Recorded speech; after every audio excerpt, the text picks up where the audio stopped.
want to just be clear as leaders in this country that we do not necessarily oppose everything that is proposed, but it is a constitutional imperative that you must carry the people along so that people understand, Honorable Speaker, that number one, they are the biggest stakeholders.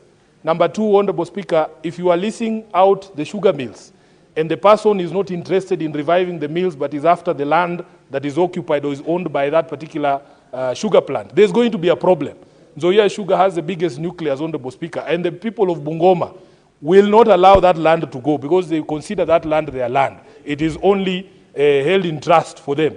And Honorable Halwale, all of us, the last time we had a plan to privatize all these sugar mills, we came together as leaders and we said there will be no privatization without the involvement of the local community. So, please, Honorable Speaker, all we are calling for, let us follow the constitutional imperative and Article 10 to involve our people, to allow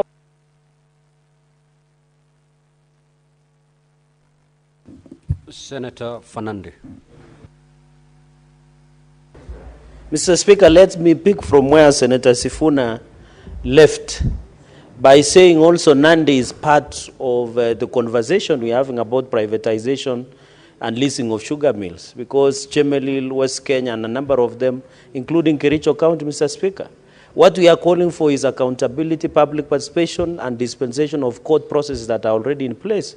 And it would be nice to engage, and I'm willing to sit the way we did with the Oparanya report on sugar task force reforms that give birth to Sugar Act. We would be willing to sit and have that conversation for betterment of farmers and Kenyans. I want to ask the government not to be in a hurry, because there will be a lot of legal hurdles that might affect this process. I know there is a sugar bait that has been given of bonuses to farmers, but we need to have a conversation, Mr. Speaker, and ensure that we conclude. Secondly, Mr. Speaker, on the report by Labour Committee, I wanted to hear what is, Mr. Speaker, we did pass about one-off honorarium to former councillors.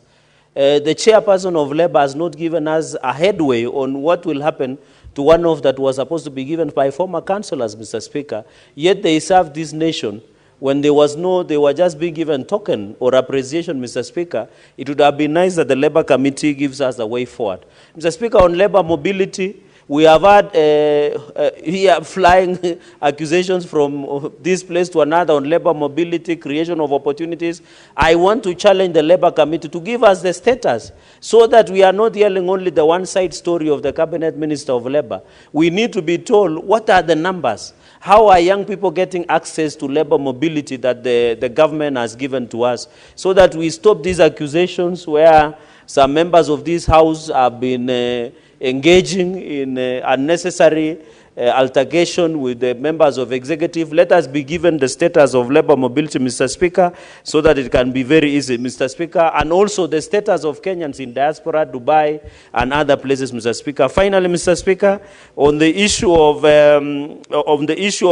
Talanta City Stadium and a number of city stadium or stadia across the country, I wish the Labour Committee should give us the status on how the stadiums are being taken care of. What is the status? I can see Talanta City Stadium is taking shape. A number of Kasarani Stadium, Mr. Speaker. Let the Labour Committee give us what is the status so that it becomes easy, Mr. Speaker, going into the future. Mr. Speaker, I support all statements that have been presented today. I thank you. Senator Osoche. Mr. Speaker, allow me also to weigh in on the statement by Senator Umtata on the leasing of sugar companies and the privatization. Mr. Speaker, this is a very weighty matter, particularly from the western region where I come from, and people have been concerned about this plan to lease Nzoia Sugar Company, particularly, that we did not have adequate stakeholder engagement and also public participation. That this process was done very opaquely, and we just want to demand that even if the government has good intentions on doing something, can they involve the people? Can they involve the leaders of that region, instead of just waking up and saying, we want to lease Nzoia Sugar Company? So I think this statement is an eye-opener, and I want to urge the committee that will be handling this to handle this with the speed so that our people can get justice. Because the speed at which the whole process is being undertaken, it's sending a lot of negative signals to our people. On the second issue of privatization, I'm among the people who believe that privatization is not the solution to the problem we are having in the sugar industry. Mr. Speaker, Mumias Sugar Company was doing so well before privatization. When we used to have management agents called Bokatet, they were doing so well. But now the problem started increasing upon privatization of Mumias Sugar Company, where the management could not listen to anyone. So many occasions here, the former MD of Mumias Sugar Company, the one who was a governor somewhere, I don't want to mention the name, he used to come here and even refuse to talk to the committees and say we are privatized. That is where the company went down. So the solution is not in privatization of this sugar company, but the solution is in government looking for a strategic manager. Mr. Speaker, I wonder why the government keeps interfering with this sugar industry. For example, in Mumias, and Senator Boni Khalwale is here, Sarai has been able to make that company work. But now we are trying to, when things are working, we want to destroy them. That guy has worked so well. He has made smoke come out. He has made some workers to go back to work. And then now you want to tell him, you want to take part of the company away to another person.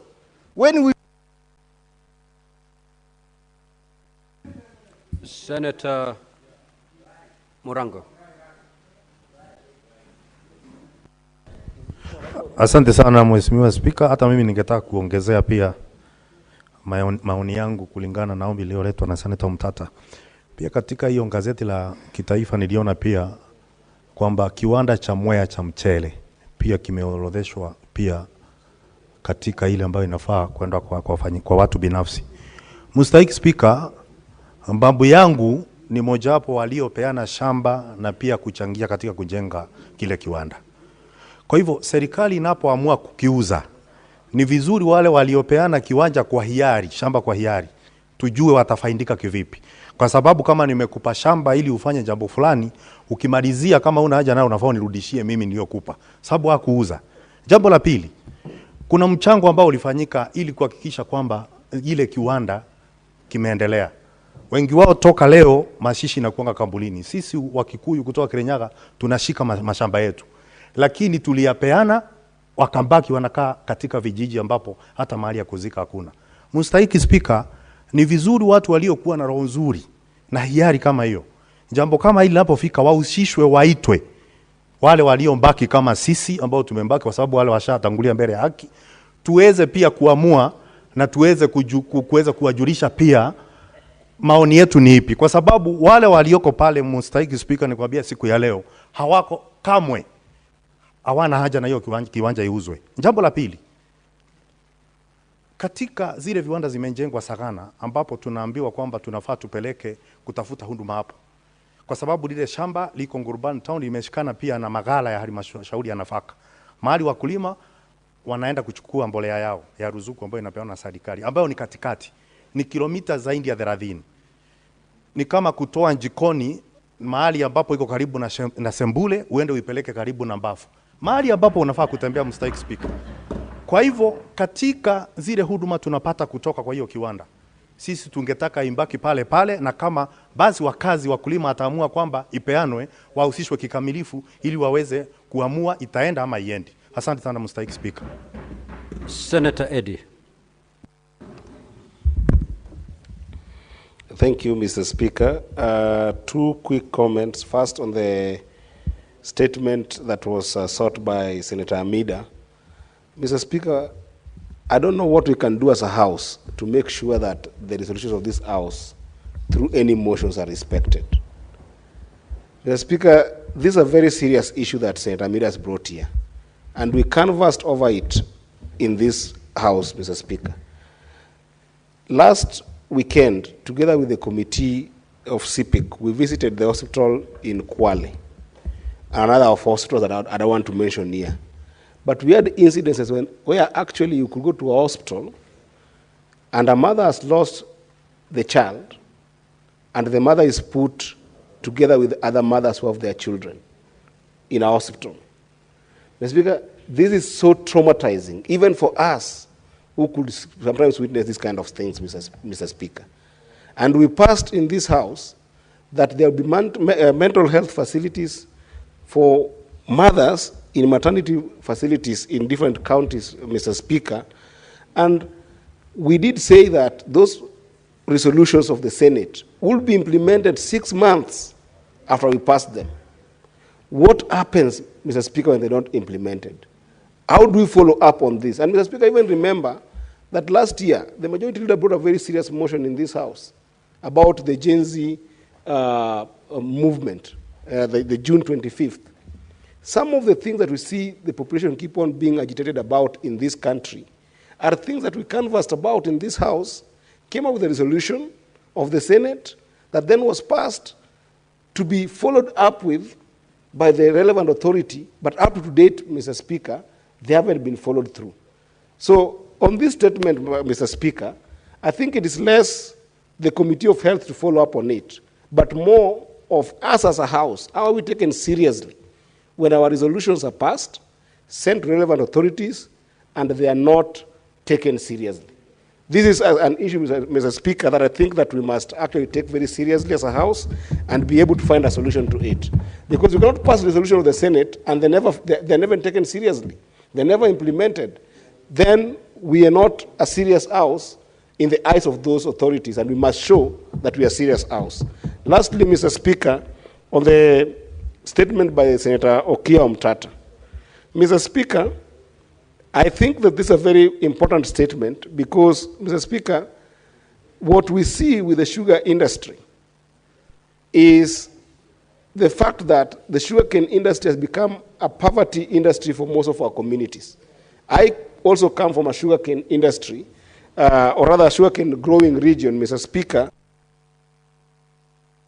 Senator Boni. Mr. Speaker, the issue raised by the Senator for Busia is going to affect the lives and livelihoods of 8 million Kenyans who depend on the sugar sector directly. Mr. Speaker, the issue raised about public participation, I would like the government to know that the only public participation that took place over Nzoia was consulting the governor of Bungoma and the Speaker of the National Assembly. Consulting those two leaders does not amount to public participation of Nzoia Sugar Company. I refuse. I speak today for 1.8 million people of Bungoma who depend on Nzoia Sugar Company. Mr. Speaker, that these two leaders have accepted the factory to be listed to a guy called Rai, who took over Webuye Pan Paper Company. The company has been run down. The timber industry has collapsed. The same Rai, who upon seeing the success in Mumiasi, due to his brother Sarbi, has come there to try and take a section of that factory because he has the capacity to bribe people in government. We refuse again and again. The decision of listing Nzoia should be rethought. Our people must participate. Our people have elected us. We have the capacity to understand issues. Mr. Speaker, finally, the issue raised by the Committee of Labor on Stadia. I want to celebrate Ababu Namwamba. He is the father of the Talanta City Stadium that is ongoing, whose completion is making progress. Please, the new Minister for Sports should